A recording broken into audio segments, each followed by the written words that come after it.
Buenos días. Quisiera saludar antes de comenzar a todos los participantes y personas interesadas en este primer Congreso Internacional de Lingüística Hispánica. Agradecer sinceramente a organizadores y colaboradores esta valiosa iniciativa que posibilita el intercambio de conclusiones en el ámbito de la lengua española desde diversas perspectivas. Soy Mere Ortiz. Mi actividad profesional se desarrolla a través de la docencia en ámbitos universitarios, pero también en entornos de migración y refugio. Me gustaría centrarme en esta ocasión en este segundo escenario que espero que también resulte de vuestro interés. Empezaré por esbozar el marco en el que se produce el aprendizaje de la lengua por parte de inmigrantes, solicitantes de asilo y refugiados árabes, y cómo les afectan las actitudes lingüísticas de la sociedad de instalación. Estas actitudes cobrarán especial importancia frente a los errores pragmáticos. Describiré brevemente la metodología llevada a cabo en la investigación anterior a esta presentación y qué pruebas han posibilitado la detección de estos estereotipos y clichés hacia los aprendientes árabes. La coherencia con los resultados de otras investigaciones nos permitirá inferir la necesidad de transmitir contenidos pragmáticos a los aprendientes como condición de posibilidad de la normalización de su futuro en la sociedad de instalación. El aprendizaje del español por parte del colectivo de personas inmigrantes y refugiadas implica asumir la presencia de circunstancias particulares, como el absentismo, la heterogeneidad, la vulnerabilidad.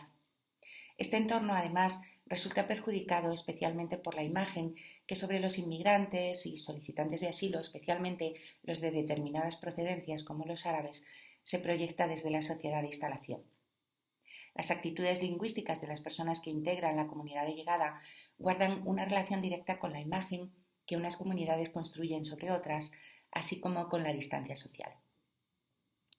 Como colectivo especialmente estigmatizado por parte de la sociedad de instalación en Occidente, podemos señalar a las personas refugiadas y solicitantes de asilo árabes. Ellas tienen que enfrentarse a un número mayor de clichés y estereotipos que otros aprendientes, ya que existe una especie de consenso en virtud del cual se considera a este colectivo fatalmente distinto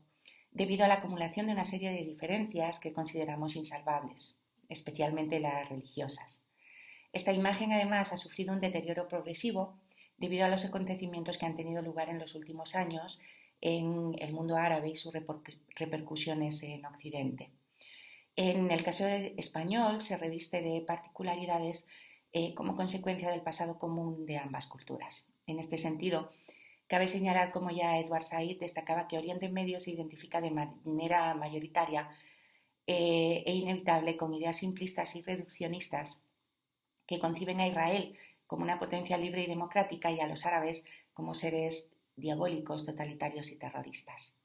Esta interpretación se hace posible, según Said, gracias a los prejuicios populares antiárabes y antiislámicos en Occidente, a la lucha entre los árabes y el sionismo israelí y a sus efectos en los judíos estadounidenses, en la cultura liberal y en la mayoría de la población, y a la ausencia, por último, de una predisposición cultural que posibilite una identificación con los árabes y el Islam y una discusión desapasionada sobre ellos. Todo lo señalado hasta aquí singulariza y ralentiza el aprendizaje de los inmigrantes árabes, haciéndolos permanecer en estadios de interlengua durante periodos de tiempo más prolongados, así como cometer más errores especialmente perjudiciales para su imagen, como los pragmáticos. Los errores que más problemas provocan al aprender una lengua extranjera son aquellos que afectan más al sentido que a los aspectos formales. Tal como señala Sonsoles Fernández, son especialmente importantes en este sentido parámetros como el grado de irritación del interlocutor, la comprensión o la estigmatización atribuida al hablante. Los errores pragmáticos cometidos por los inmigrantes árabes son los que acarrean consecuencias más graves en su imagen, y las causas de estas consecuencias y su tremendo poder para afianzar estereotipos no deberían ser achacables en exclusiva a la transferencia e interferencia de su lengua y su cultura de origen, puesto que habría que tener en cuenta la actitud de los hablantes autóctonos hacia dichos errores. En muchas ocasiones las confusiones de los inmigrantes árabes que se producen a causa de la inadecuación entre expresiones lingüísticas y contexto no se atribuyen a su falta de conocimiento, sino a características que tienen que ver con la identidad y la actitud y que se asocian a la procedencia del aprendiente. Esto no sucede con aprendientes de otras procedencias, hablantes de lenguas con más prestigio, como pueden ser el inglés, el alemán o el francés. En la investigación desarrollada previamente a esta comunicación para constatar la existencia de estos prejuicios entre la sociedad de instalación, se utilizaron técnicas que permitieron conocer las valoraciones subjetivas que tienen las personas españolas hacia la lengua árabe, así como las actitudes estereotipadas y los prejuicios hacia ciertos grupos cuya lengua se asocia con determinadas creencias. Una de las pruebas utilizadas fue el Match Guys, técnica que permite además obtener la información sin levantar sospechas entre los informantes acerca del objetivo de la investigación. Se realizaron grabaciones a los propios inmigrantes y refugiados en las que ellos leían un mismo texto en 3 idiomas, español, inglés y árabe, y se intercalaron después las grabaciones de manera que los informantes españoles que las escuchaban y las valoraban creían que estaban reaccionando ante distintas personas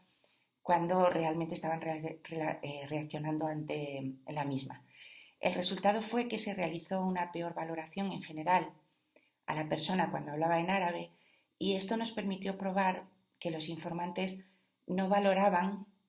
muchas veces un producto lingüístico, sino que también estaban juzgando de forma inconsciente a veces convicciones, prejuicios y creencias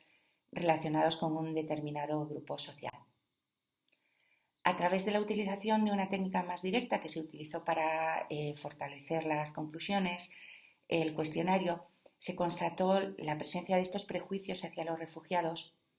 y solicitantes de asilo árabes en la sociedad de instalación.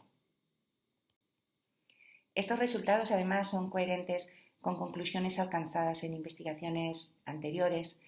y que involucran aspectos fuertemente vinculados a la motivación del aprendiz inmigrante. Como ya demostró Schumann en la teoría de la aculturación, el nivel de éxito que alcanza un estudiante inmigrante está fuertemente vinculado al deseo que tenga dicho aprendiente de adquirir la lengua y la cultura del país de llegada. En una situación en la que existiera una gran distancia psicológica entre el aprendiente y la sociedad de instalación, falta de solidaridad y una marcada distancia social, este podría sentirse tan ajeno a la comunidad de llegada que quizás no quisiera formar parte de ella. Puede ser el escenario que estamos describiendo. Teniendo en cuenta todo lo dicho anteriormente y que es urgente para las personas inmigrantes y refugiadas prepararse para poder producir e interpretar cuanto antes enunciados en contexto, habrá que elaborar las programaciones de aprendizaje de la lengua teniendo en cuenta estos factores lingüísticos que determinan el uso del lenguaje en la sociedad huésped y asumiendo que no pueden ser abarcados desde una perspectiva puramente gramatical. Se trata de factores tales como los interlocutores, la intención comunicativa, el contexto o el conocimiento del mundo, porque el aprendiente tiene que ser capaz de adaptar sus enunciados a los efectos que trata de conseguir, sin restar importancia a los factores contextuales. El problema es que, dependiendo de la cultura de origen del hablante, la interpretación de estos factores puede variar o pueden producirse interferencias pragmalingüísticas a través del uso de una lengua, de una fórmula o estrategia propia de otra lengua, con un significado del que carece en la primera, así como transferencias sociopragmáticas por medio del traslado a la lengua que se aprende de las percepciones sociales o expectativas de comportamiento propias de la otra cultura. Ha de transmitirse, pues, al aprendiz árabe la información suficiente y adecuada para que pueda comprender las convenciones lingüísticas de la lengua meta y pueda así colaborar con el principio de cooperación conversacional. Esto podría implicar la necesidad de adquirir nuevos conocimientos por parte de los docentes, así como la puesta en marcha de estrategias específicas por parte de los profesores también, que tendrán que tener en cuenta que el estudiante va a tener que enfrentarse a un cambio importante en el modelo de comunicación, ya que frente al modelo comunicativo español, simétrico e igualitario, el árabe presenta un modelo más asimétrico, con más fórmulas lingüísticas e intercambios mucho más ritualizados. Otros errores pragmáticos frecuentes que el aprendiz árabe suele cometer son el tratamiento diferente de la máxima de cantidad, que varía en función del nivel sociocultural del hablante, el uso inadecuado de las formas pronominales de segunda persona, inadecuado con respecto al modelo español, claro está, o la preocupación por encontrar las palabras apropiadas, inquietud que podría conllevar la búsqueda de un lenguaje más complejo y artificioso. El docente debe proporcionar herramientas al aprendiz árabe para que pueda predecir qué conducta se espera de él desde la sociedad de instalación en distintas situaciones y de esta manera estará preparado para producir mensajes más adaptados a nuestros códigos y con más posibilidades de éxito. Todo esto habrá de ir encaminado no a que el aprendiente sustituya sus conceptos culturales, en absoluto, sino que asuma el papel de un hablante intercultural capaz de adaptarse a distintos contextos. Y esto, al final, resulta vital para reducir distancias, que en el caso de los inmigrantes árabes pueden resultar, como hemos visto al principio de esta comunicación, especialmente grandes, a veces desmesuradas, porque en muchas ocasiones el conflicto que se produce entre el hablante de la sociedad de instalación y el inmigrante árabe no se debe a una deficiencia lingüística del segundo, sino a diferencias en las estrategias comunicativas y en las formas de ver el mundo.